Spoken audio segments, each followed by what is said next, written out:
Assalamualaikum warahmatullahi wabarakatuh.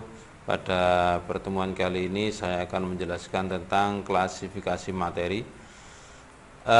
Perlu kalian ketahui tujuan pembelajaran pada kali ini ada dua, yaitu peserta didik mampu mengidentifikasi wujud benda dan perubahannya. Dan yang kedua, peserta didik dapat menjelaskan tentang wujud benda dan perubahannya. Baik, mari kita pelajari materi klasifikasi. Yang pertama, klasifikasi materi. Apa sih klasifikasi itu? Nah, kalau kalian biasa baca, klasifikasi itu merupakan pengelompokan apapun bisa dikatakan klasifikasi. Contohnya klasifikasi tumbuhan. Jadi pengelompokan tumbuhan berdasarkan apa? Terserah. Apa berdasarkan selnya, apa berdasarkan pencahayaannya, dan seterusnya. Itu namanya klasifikasi. Kemudian materi. Nah, dalam fisika kita harus tahu materi itu apa. Materi itu merupakan sesuatu yang memiliki massa dan menempati ruang. Jadi syaratnya harus ada dua, memiliki massa dan menempati ruang. Seperti manusia, tahu Pak Malik ini punya massa dan menempati ruang. Atau menempati ruang bisa dikatakan punya volume. Kalau sinar itu tidak bermassa, tak beruang.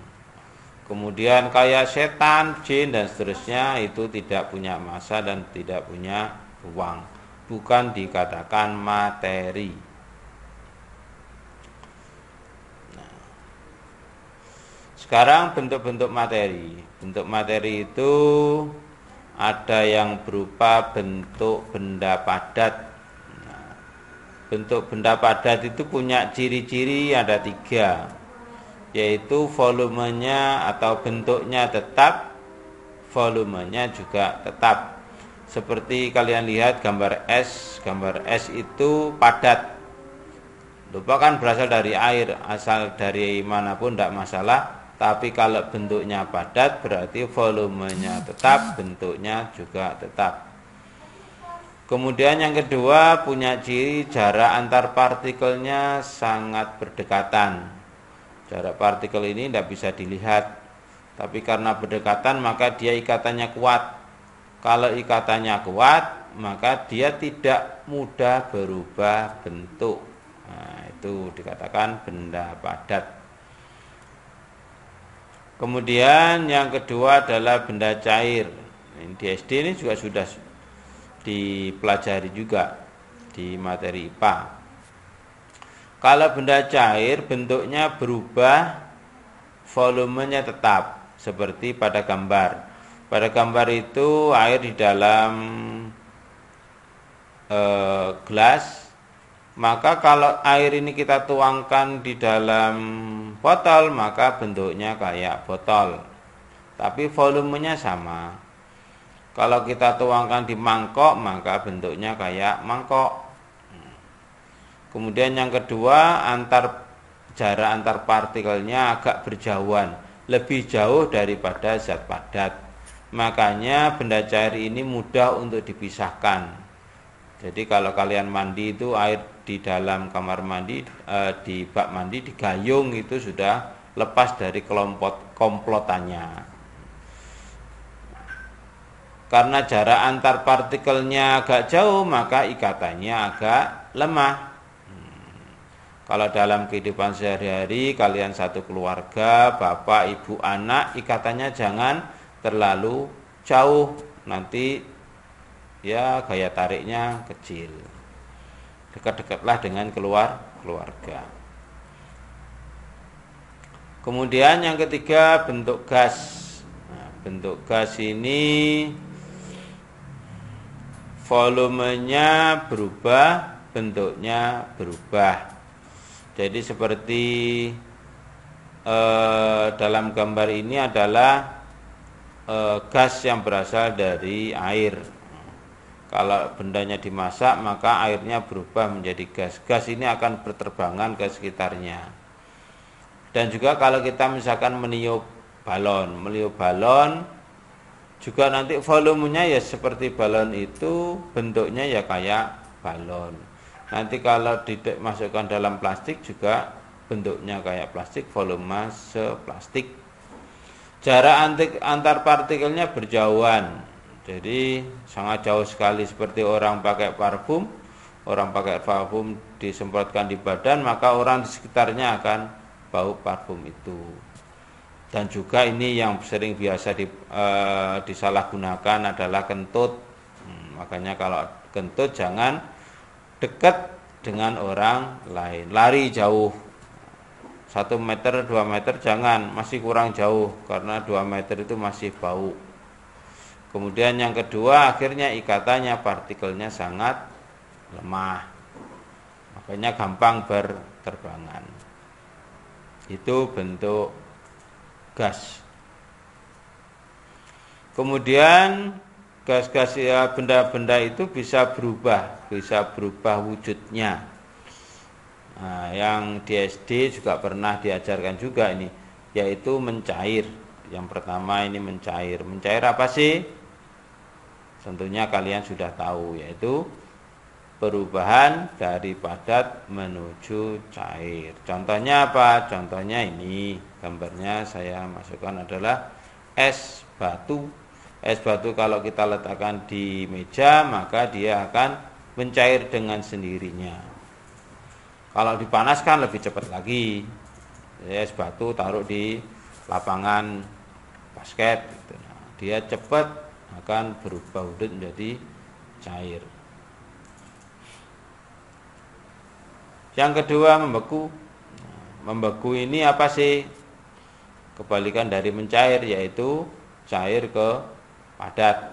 Perubahan wujud cair menjadi padat. Contohnya ini.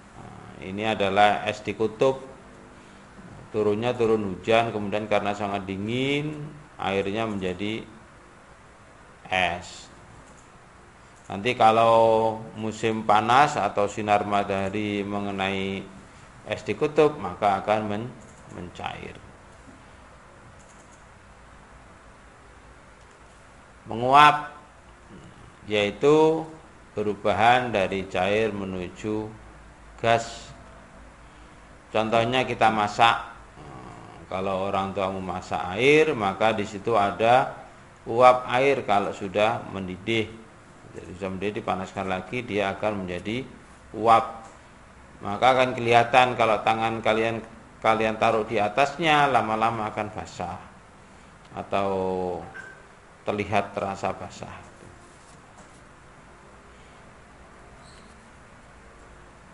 Kemudian mengembun. Mengembun itu yaitu perubahan dari gas menjadi cair.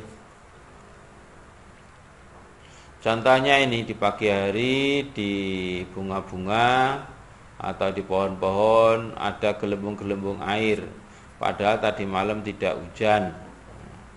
Maka itu adalah uap air yang ada di udara, kalornya lepas atau kena dingin, akhirnya dia berubah menjadi cair. Itu namanya mengembun. Yang kelima adalah perubahan wujud menyublim. Menyublim merupakan perubahan gas menjadi padat atau padat menjadi gas. Nah, ini saya contohkan adalah benda cair dipanaskan, kemudian di sini ada es. Ketika airnya menguap, kemudian kena es yang ada di atas, maka daerah yang paling atas ini semakin dingin. Nah, di sini gas yang ada di dalam ruangan ini akan melepaskan panas sehingga dia membeku. Ini gambar kedua yang ini. Jadi ini adalah hasil dari penyubliman. Jadi berubah dari gas menjadi padat, bukan dari airnya ini ya. Nah, kemudian berikutnya kapur barus. Kapur barus ini biasa kita pakai untuk mengharum di kamar mandi misalkan atau di lemari, maka lama-lama habisnya bukan dimakan genderuwo, tapi atau berubah menjadi gas, sehingga di ruangan itu juga lebih harum. Nah, mungkin ini yang dapat saya sampaikan. Nanti ketemu pada video berikutnya.